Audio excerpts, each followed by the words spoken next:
스스로를 돌보는 법부터 결혼 생활을 개선하는 법에 대한 조언까지 사랑하고 사랑받는 것에 대한 정보는 세상에 넘쳐난다.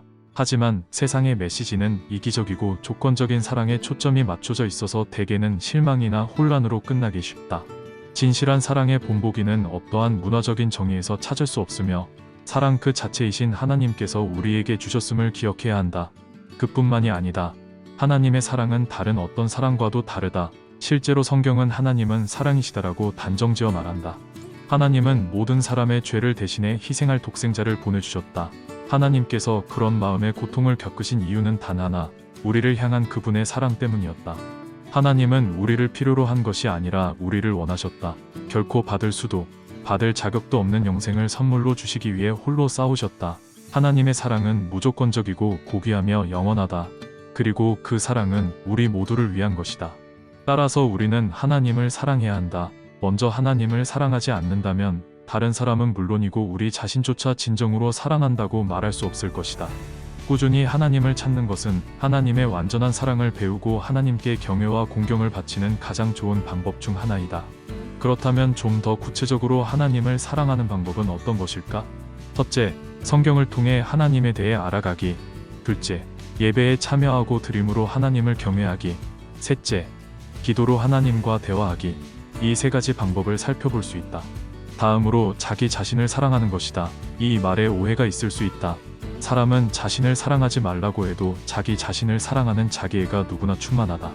여기서 자신을 사랑하는 것은 인본적인 사랑이나 육체적인 사랑 그리고 자신의 욕망을 달성하기 위한 사랑을 얘기하지 않는다. 죄로 인해 죽을 수밖에 없는 자신을 자각하고 하나님의 은혜가 아니면 안 된다는, 그래야 자신이 살 수 있다는 자신을 불쌍히 여기고 긍휼히 여기는 사랑을 의미한다. 하나님은 우리를 위해 대가를 치르셨고 우리를 자신의 것이라고 부르셨다. 하나님은 우리에게 희망찬 미래를 주시고 선한 일을 행하도록 만드셨다. 이런 피조물인 우리가 하나님의 은혜에 감사하고 가치 있는 삶을 살아 하나님께 영광을 돌려야 하는 것이다. 이런 의미에서 자기 자신을 사랑하는 세 가지 방법은 다음과 같다. 첫째, 몸과 마음과 영혼의 하나님의 은혜를 구하는 습관 만들기. 둘째, 지금 하나님께서 나를 어떻게 보시는지 하나님을 의식하는 습관 간구하기. 셋째, 하나님의 임재 안에서 평강을 누리는 습관 만들기.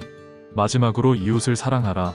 하나님께서 나를 보시는 것처럼 자신을 볼 때 하나님께서 나를 사랑하시는 것처럼 다른 사람을 사랑할 수 있어야 한다. 하나님은 자비롭고 희생적이며 너그럽게 행동하는 건강한 관계를 원하신다. 하나님은 자신이 우리를 사랑하는 것처럼 우리도 서로 사랑하기를 원하신다. 다른 사람을 사랑하는 세 가지 방법은 다음과 같다. 첫째, 주위 사람들을 위해 기도하기. 둘째, 시간, 재능 또는 금전적으로 다른 사람을 섬기기. 셋째, 귀 기울이고 용서하는 데 주저하지 않기이다. 지금까지 하나님의 사랑에 응답하는 방법 9가지를 살펴봤습니다. 이 내용은 미주 한인 기독언론 크리스찬투데이에 실린 기사를 바탕으로 재구성했습니다. 미주 한인 교계와 성도의 신앙에 도움이 되는 내용을 전하는 CTN 미디어를 시청해주셔서 감사합니다. 좋아요와 구독, 알림 설정도 부탁드리겠습니다.